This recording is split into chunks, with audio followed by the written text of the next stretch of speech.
So in this segment, we're going to look at what is happening abroad, what's happening, how are U.S. exports doing, and what is happening around the world in terms of storage, demand. We've seen some increase by Saudi Arabia on the official selling price side and some declines.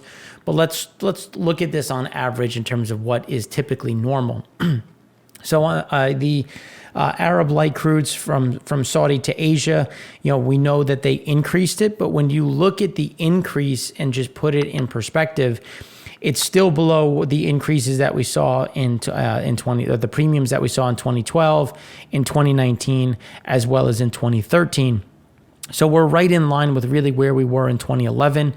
So it's just a matter of understanding and putting into context, where are some of the flows, how are some of these flows adjusting? Now, China's crude imports rose for the first time in 3 months after private refiners received some new quotas.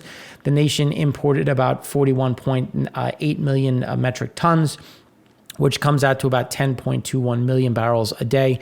These are rough estimates. We'll get the final numbers, but it's still very much below where they have been previously. And it's just important to understand, where are things going in general. And we continue to see China being fairly lackluster on the import side. So again, just given where you're seeing this increase in OSPs, there's really no incentive to take more on the spot market, especially coming from Saudi Arabia. This will enable them to take their normal allotment. But now when you look to the UAE, they're actually being a bit more aggressive on pricing. When you look at Murbain, some of the different premiums and discounts. So we're starting to see a little bit of a break between what is Saudi Arabia doing and what is the UAE doing. Now, we still haven't heard from Kuwait. We still haven't heard from Iraq. So that'll be indicative as to what happens next. And just based on what we're seeing on floating storage and what are some of the flows, we would expect Kuwait to edge closer to what is happening from and what the UAE has done. Because one of the things that we were saying was, we expected to see an increase of 250,000 barrels a day from the OPEC meeting. They came in with 400.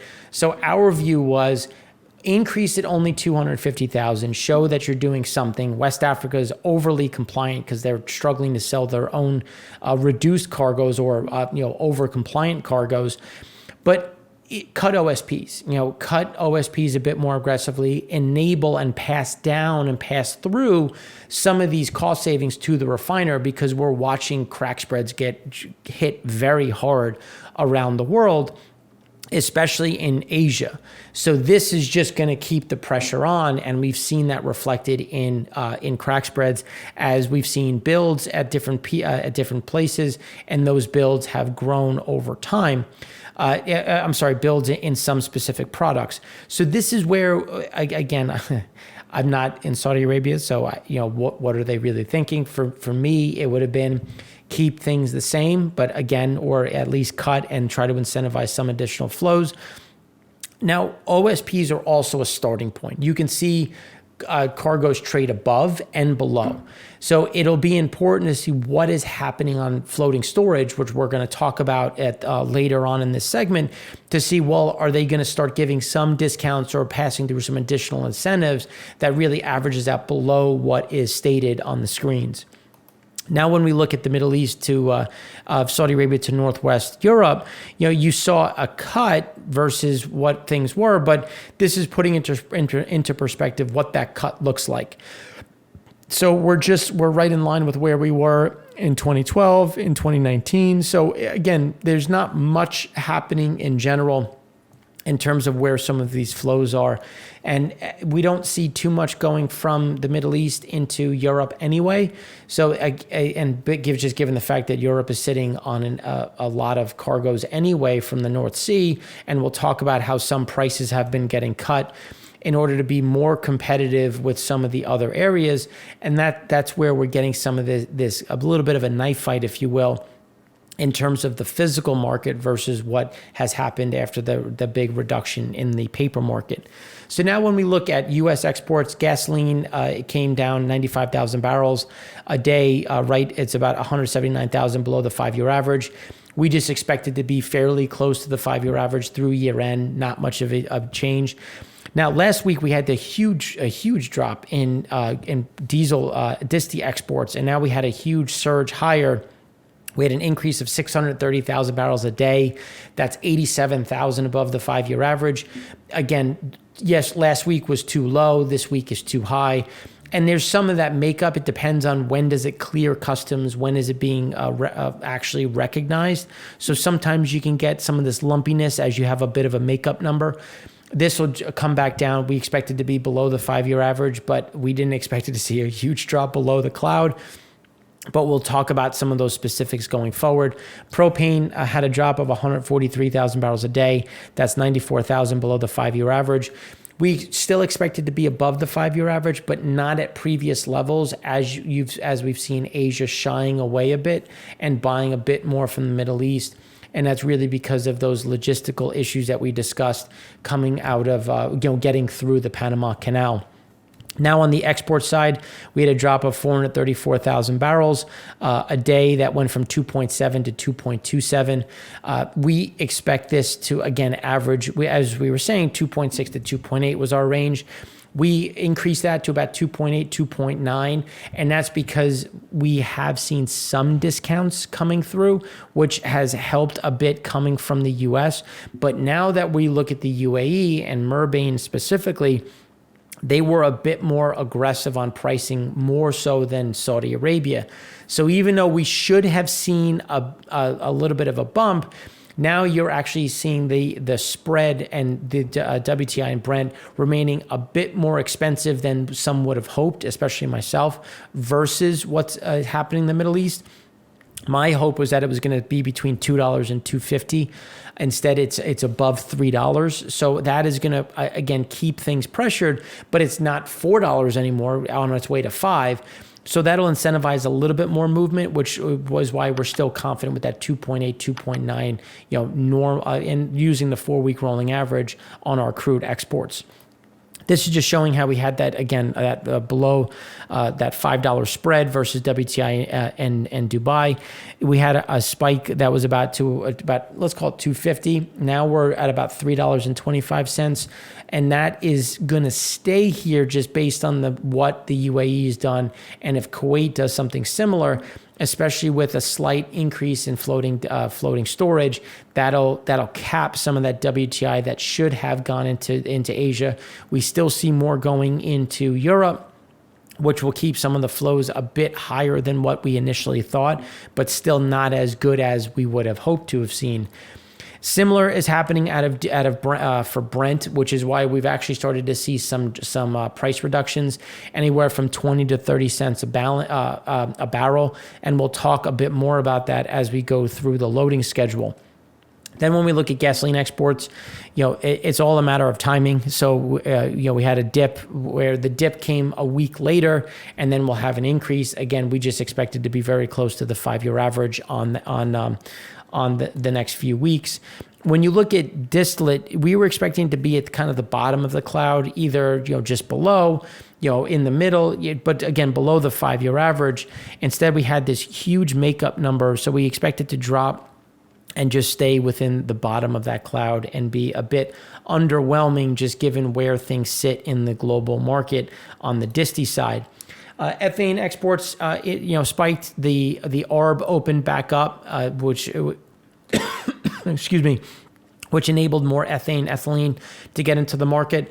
That we don't see that closing. So again, we expect this to remain above, well above the 5-year average, and setting new seasonally adjusted highs and remaining at the highs of 2021. When you look at crude, here you can see we're coming into the lows. We expect this to reverse a bit and settle in between that 2.8, 2.9. And that right now on the 4-week rolling average, we're at about 2.8 million barrels a day. We expect this to, again, just stabilize a bit within this comfort zone. We will get a little bit of a drop just given what happened this week, but we expect a rebound and remaining, in that comfort level going through year end. Now, when you look at propane, propylene, here you can see we had a little bit of a drop. We expect to see a nice little bounce coming closer to about 1.2, 1.3. Not seasonally adjusted highs, but again, still above the 5-year average, still remaining fairly strong. Now, the system wasn't working when I was trying to pull this GENSCAPE data for the ARA. So even though it shows that it fell, we had a little bit of an increase of about 1.4 million, which is where that white line shows. So we had a little bit of a bounce. We expect this to continue to grind higher and come back within the low end of the cloud. But again, just the pace is going to accelerate just because we do have a lot of crude sitting offshore. That is just a matter of timing in terms of getting it from offshore to onshore. But we do expect it to come back within the cloud, but still remain fairly far off from that 7-year average. Now, when we look at storage in Europe, here you can see that there were builds across the board, except in gas oil. Gas oil had a small drop of 20 metric tons. It's still at the low end, at the lowest point of 2021. We expect this to again flatline a bit, even creep higher, but still remain at a fairly robust level. The problem is fuel oil. The ARB from Europe into Asia has closed just because there isn't all that much demand for fuel oil. When this was struck, that has changed a bit. We've now had Fujairah open up, so we expect that ARB to widen and incentivize some additional movements from Europe into Asia. Gasoline, just a small build. We expect that to grind a bit higher, but still remain right around that 850,000 ton level. So not too much to say one way or the other. And it's because if we get any higher, the ARB will open up into from Europe into the US, keeping things fairly stable. Gasoline, again, this is why we keep saying that things will be fairly flat into year end. Maybe we get a little bit of a grind higher along that 13-year average, but nothing too crazy one way or the other. While fuel oil ratchets higher, and just based on where things are going, we will likely get back into the seasonally adjusted all-time highs. But that will again incentivize the ARB opening. The fact that there's some drawdowns of storage in Fujairah and in Singapore will open up some of that ARB, especially as builds grow in Europe, which they'll try to manage. So we should get one more spike up and then a fall back down as those cargoes are released into the international market. And here's what we're talking about. So the weekly stockpiles from Singapore, prior they were 42.3, they came in at 40.1. And that was really all driven by residual, where you can see the resid dropped from 22.9 to 19.8. And that's, again, going to open up some of that arbitrage.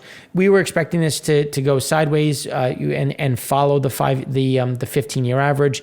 Instead, we drop below. We expect this to move back up, but again, just stay in a fairly tight range. Gasoline, the light distillate side, spiked back up. We expect it to fall now and just remain in this sideways pattern with a steady drop above the 5-year average, but a drop lower, and then an increase and stay within this steady range. We were expecting this to spike up a bit. Instead, we had another draw of 500,000 barrels. We expect this to bounce back up just for a minute. So we'll see this bounce back up. But again, fairly stable, well below the 5-year average. But again, just creeping back up to that low that we saw at the beginning of November. The residual side, we expected to remain above the 5-year average. Here, we had that drop. It dropped just below. We'll get a nice little spike back up, but again, stay within a fairly confident range through the end of the year.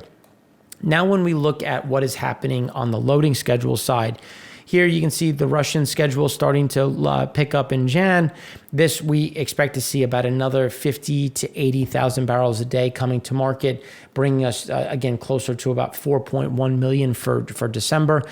If we don't get that by really by the end of this week, then we're going to lock it in here, so we won't, and some of that additional will get pushed into January. Norway remaining robust at just over right about 1.55. We don't see that adjusting. Nigeria, again, fairly stable. Angola, the same. And then when you look at Libya, this hasn't updated yet, but we're right at about 1.1 million for December. So fairly stable, not too much to say one way or the other. But now when we start looking at pricing, so when we look at Sanangol, we 1 million barrels of Girasol for January loading sold. The final price was initially for about $1.65 above dated Brent, came in just below. Senegal reduced its offer price for 950,000 barrels of Dahlia, loading to 50 cents more than dated Brent. So just to give you an idea, that compares with the offer of 95 cents. So we've seen about a 45-cent drop, still at a premium to dated Brent, but you're seeing, as they normally do, they try to increase it and then slowly take it back down to make sure they're not leaving too much on the shelves. Nearly all CPC blends cargoes for December loadings have been sold. 10 Suezmax cargoes for December loadings were bought by Asian buyers, compared with 5 for November. So again, things are fairly stable coming out of the CPC side. China's Wanda Group purchased cargoes of ESPO crude for January arrivals. And then when we look at where things have sold, being offered to private processors at a premium below $3 a barrel. So you're starting to see some pressure on ESPO. Remember, it was about $4.80. It's coming at about $3.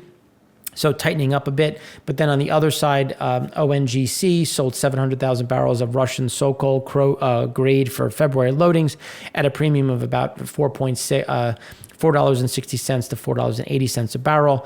That's fairly stable to kind of where things were. Last month, they sold a cargo for the first half of Jan at about $7.40 to $7.50. So there's, again, you're seeing that decline in premiums, but again, still elevated, still above 450, but just not to what we saw last month, as we see some of that cooling off after as these cargoes again get absorbed. Prompt cargoes including ESPO, Brazil's Tupi and Buzios, and Golden grades in North Sea being offered to private processors at a premium below $3 a barrel to ICE by sellers, as in Unipec, again seeing some of that softness. And then when we look at Angola, 8 to 10 cargoes left in January, 40 cargoes left in January. Things are fairly stable for Angola, but Nigeria remains very slow. When we look at Glencore, offered Fortes for late December to early January loadings on the Platts window at weaker premiums. And to give you an idea of what weaker premiums, they initially offered at $1.10, came down to 80 cents. They offered at 50 cents, and it's now trading at 30 cents. So again, seeing some of that contraction. A cargo of Gabon's crude for January loading sold at about $2 less than dated Brent, which is a weakness of that's a weakening of about $1 compared with a deal for December. So again, you're seeing some of that weakness across the board as we see some of this floating storage creeping back up, and again wanting to clear some of these crudes into the global market. Now, when we look at, again, this is giving us some of the confidence on the heavy disti resid side, speaking back to Europe, total oil products in Fujairah reported at 15.77 million. Total stocks fell 2.326 million barrels with an overall drop. And this is a reversal of last week's build when total stocks were reported at 18.096. Light distillate rose 90,000 barrels, continuation of last week's rise of 38,000. Again, kind of that steady grind higher on the light distillate side that we continue to see. It's just a matter of that competition as to where does the crude end up, the gasoline, light distillates end up. Market participants noted a steady recovery in regional demand, driving activity, a proxy for gasoline demand, as always, in net importer states. Countries of Malaysia, Australia, and Vietnam returning closer to kind of that baseline level. So we should see some of this balancing act. Again, not much up or down. Middle distillate rose 471,000 barrels. Reversal of last week's fall of 945,000 barrels. East of Suez gas oil market remains subdued as traders weighed demand and supply concerns. We continue to see something similar in middle distillates, is where we think you'll get the biggest increase in storage as light distillates kind of flatline, but middle distillates is starting to see some build. While on the heavy resids side, we had a drop of 2.887 million barrels, a reversal of last week's rise of 2.747. So again, just kind of balancing out from the last time. Spot trading was fairly weak at both Fujairah and Singapore, while buyers opted to retract inquiries on flat price jumps. So during we see this again, kind of this ebb and flow. And we just expect to see a fairly a steady grind higher in middle distillate, maybe a small drop in light, but again, heavy and disti and resid, we should see a jump. Global crude on the water stabilizing at these levels. We expect it to continue again to ebb higher as we have some additional purchases going into Asia. And that'll keep the crude oil on the water, and oil in transit, again, continuing to drift higher. But as it shows up, it then gets converted into that floating storage side. So we did get a drop in floating storage, and we expect that to have a little bit of an increase, not back to the highs that we started from, but fairly stable into at a fairly tight level heading into year end, as we do get a bigger drop from refinery activities out of the Chinese teapots, and we'll talk about that a bit more in a minute. The Brent time spread Feb-March dropped to 25 cents. You can see that it's now back to the weakest that it's been coming into April-May. This is what we've been talking about with some of those pressures in the front month, which is why we expect to see some of these discounts accelerate as they try to clear some of this excess crude. China, the teapots are reporting another drop in activity, coming in at 67.7% utilization rates. This is allowing some of the SOEs to pick up a bit, but you can see we're now below 2019 levels, and we think it's going to stabilize right around that 2019 piece or just below, and be fairly stable into year end. When we look at Singapore cracks, you can see that things have continued to weaken. We're now below, getting softer and softer, and again, getting closer to break even or just below negative. So when we look at the hydrocracking side, it continues to fall closer to the 5-year average. Again, remaining pressure. We don't see any of this really adjusting, just given that Saudi did increase OSPs going into Asia. That'll keep pressure on underlying margins as demand remains fairly stable. Not really good or bad, but fairly stable for this time of year. Northwest Europe, Ural margins, again, coming under pressure, falling further to the negative side. We don't see this adjusting just given where some of the prices are.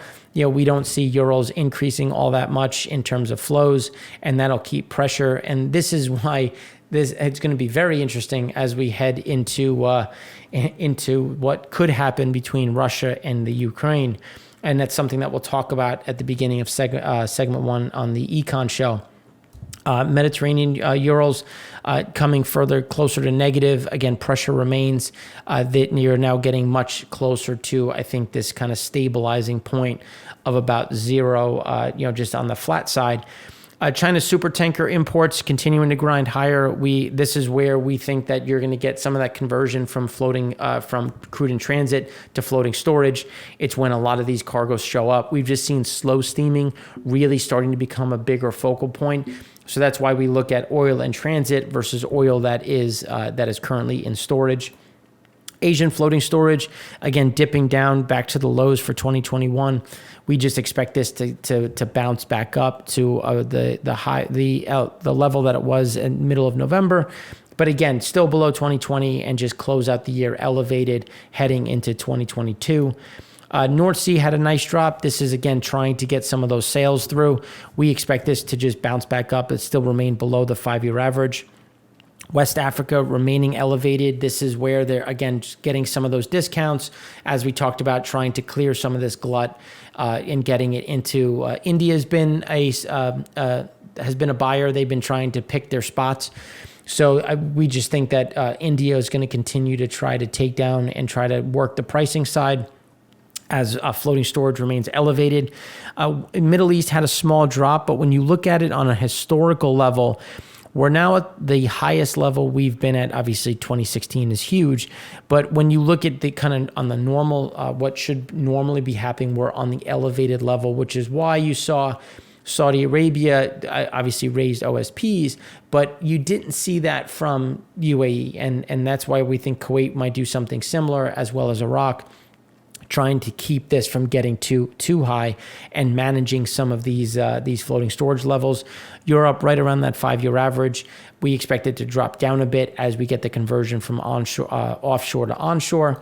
And then wrapping it up with crude stocks in Shandong. Here you can see that things are fairly stable, elevated versus 2019. We expect this to creep higher as offshore goes onshore. And then when we look at fuel oil stocks, they're at a new all-time record. And this is why we expect to see some additional exports in December of refined products. As things have gotten a little bit warmer, coal positions have increased a bit, and this will allow them to export a bit more fuel oil, gasoline, and diesel into year end as they try to manage their storage. So thank you for watching. If you have any questions, please let us know. You can find us in the comments section or on Twitter at MarkFNY if you need a answer quickly. If I don't get back to you, just DM me and I'll be sure to respond. So thanks again for watching. I'm Mark Rossano, founder and CEO of C6 Capital Holdings, coming to you from Primary Vision Network.